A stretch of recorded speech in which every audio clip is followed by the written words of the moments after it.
An unfortunate announcement has just been made. Kakeru, the current Capcom Cup champion, has officially announced his departure from competitive Street Fighter play due to health issues. He may be back one day or forever bow out from competitive play, but nonetheless his presence will be surely missed. Now, on top of his career being cut short due to medical reasons, what is also unfortunate is the fact that twice in a row, a Capcom Cup champion will not be defending their title. Kakeru, who we just talked about not being able to participate due to medical concerns, and Uma, who was the Capcom Cup champion of 2024, who was not going to continue due to personal reasons. I think both players have a valid reason for not wanting to participate, and I have nothing against them, like medical issues or wanting to not deal with the stress and expectations. Either way, both of them bowing out is completely understandable. Still though, I think it's a shame that we have to have another Capcom Cup where the previous champion will not be able to defend their title. But that got me thinking, why is it important for the previous year's champions like Uma or Kakeru to defend their title at the next subsequent Capcom Cup? I mean, it's just another tournament, and more than likely it'll be someone different who'll win, so what's the big deal? Well, in this video, I wanted to talk about why it's important for the previous Capcom Cup champion to defend their title, and why Capcom Cup this year again just won't feel the same.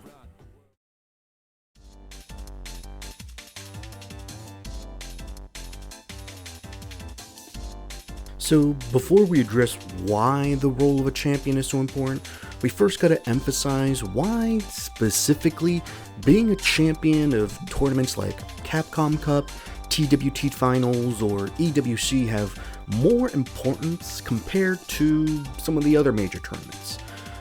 The reason being that the tournaments mentioned above, they're something that every competitor is working towards too. All these players are vying for a spot in these coveted tournaments, and thus the prestige and stakes are so much higher. Now, I know that there are some holes in this argument. I mean, the online World Warrior system isn't the best at being able to get the absolute best players in the world. I mean, giving Japan only 2 qualification spots is kind of crazy considering the amount of participants in each World Warrior, as well as the depth and amount of high-level players in that region. And then we have EVO, which is an open bracket tournament. You don't need to qualify to enter it or need some sort of points on the leaderboard. You pretty much can just enter it, and that's pretty much it.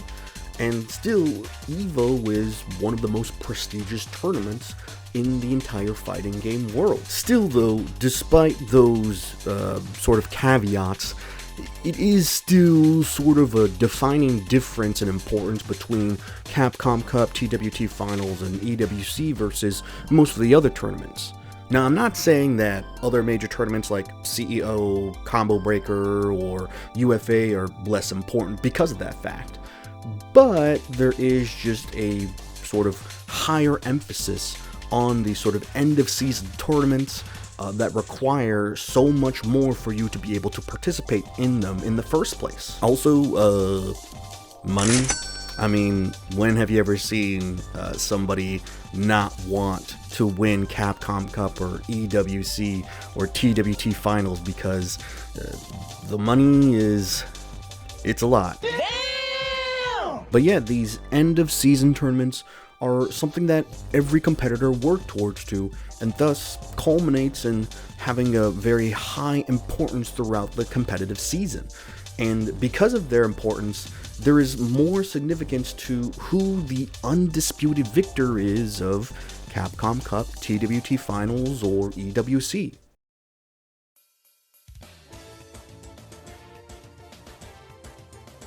So now that we established why winning these big end-of-season tournaments are so important, let's talk about the role of the said champions have when winning these tournaments. For me, the champion provides two important roles for the next competitive season. The first role is to signify the change or continuation of an era. I think that whenever a new Capcom Cup champion or a new Tekken World Tour champion is crowned, it can set the tone for the next competitive season and whether the status quo is kept or dismantled. For example, Capcom Cup 2017, we had a grand finals between the established old generation in Tokido versus the new and upcoming generation in Mena RD. When Mena RD won Capcom Cup 2017, to me it felt like the winds of competitive Street Fighter V were changing.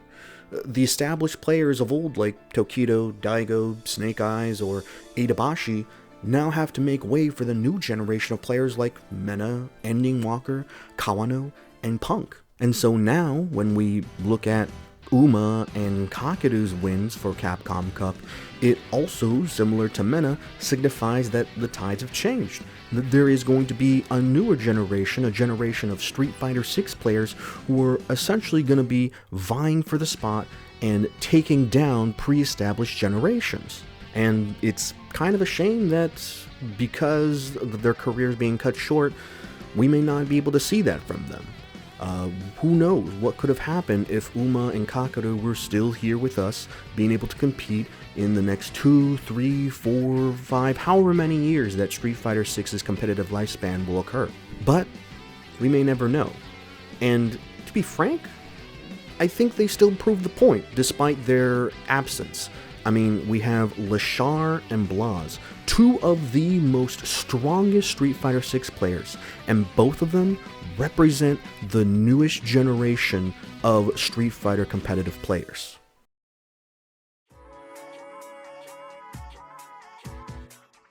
Now we have the second important role for these end-of-season tournament champions is that they provide closure for the next competitive season. So what I mean by this is that, to me, these end-of-season tournaments do not feel definitive without the participation of the defending champion. For me, when Uma won Capcom Cup 2024, I felt that it was really important that Mena had to be there. As the defending champion of last year's Capcom Cup, could he be able to claim the title of Capcom Cup champion again? So when he got eliminated, it made Uma's win that much more definitive to me.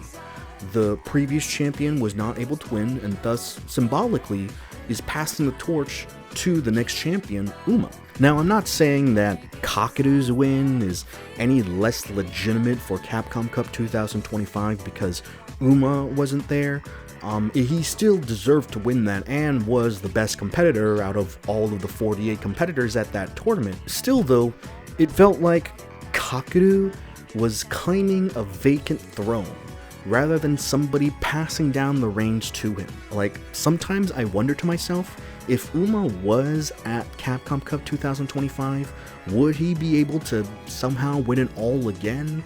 Or at least affect the brackets to such a degree to where Kakeru might have fought somebody else and potentially lose. And because of that, I'm going to be doing this sort of same thing with this upcoming Capcom Cup, which is, despite the new champion being crowned, I have to think in the back of my head, well, what would have happened if Kakeru was there?